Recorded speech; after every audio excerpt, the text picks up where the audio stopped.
Welcome back in. Well, happening now, the book, The Watsons Go to Birmingham, about a black family's trip to the South in the 1960s, is being brought to life with a hands-on curriculum-based field trip for 4th through 8th graders. Jonathan Skinner joins us live from the special field trip. Now with more. Jonathan, a very great time for this as we are in the 60th anniversary of what happened on yesterday, what we're commemorating from yesterday. And you're right in front of the church, 16th Street Baptist. Tell us all about it. Yeah, Toy. So everything's happening right here. Actually, there are tons of students inside the church right now learning more about the Watsons Go to Birmingham. They're actually talking to the author, and the Watsons are behind us here. You can see they're getting prepared to go to the church, traveled all the way down here from Michigan.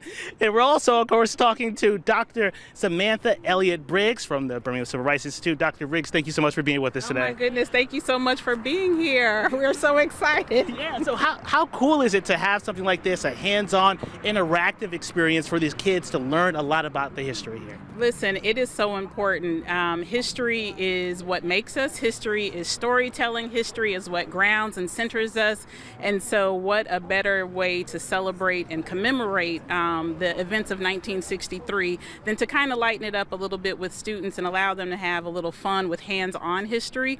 They have to have a serious conversation, some critical conversations, but they get to have a little bit of fun too, just like the Watsons did on their journey from Flint to Birmingham. Absolutely, and it's really cool that they get to converse with the author inside the church. We just left out, he was talking to them, and then the Watsons. I mean, they're in full character here. I love this. Right? It's perfect. It's perfect. Yeah. Listen, when that idea came up from the National Park Service, it was like, make it happen. Yeah. That's why they're called the Make It Happen Theater Group, because they make it happen. So yeah, we have the Watsons here. We have vintage cars, including our closest replica to the Brown Bomber itself. So we have cars from the 50s, the 60s, the 70s, not only here in front of the Birmingham Civil Rights Institute on 16th Street, but also over in the Gaston Motel. We have some historic vintage cars over there as well. Awesome. And the history lesson doesn't stop today. There's more to come in the near future. Tell us a little bit about that too. You know, this is just a sampler. We love to do high energy pops of history and learning, but yes, we keep the conversation going year round.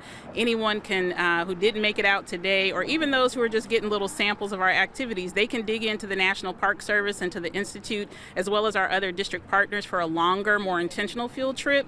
But then, yeah, we have the Men of Change exhibit opening up on Saturday at Birmingham Public Library and at BCRI. We just have constant, ongoing activities and programs that we're super excited about. Awesome. All right, Dr. Briggs, thank you so much for taking the time. Watsons, thank you all too. We'll see y'all later too, all right? Reporting from the 16th Street Baptist Church in downtown Birmingham, Jonathan Skinner, WBRC Fox 6 News, on your side.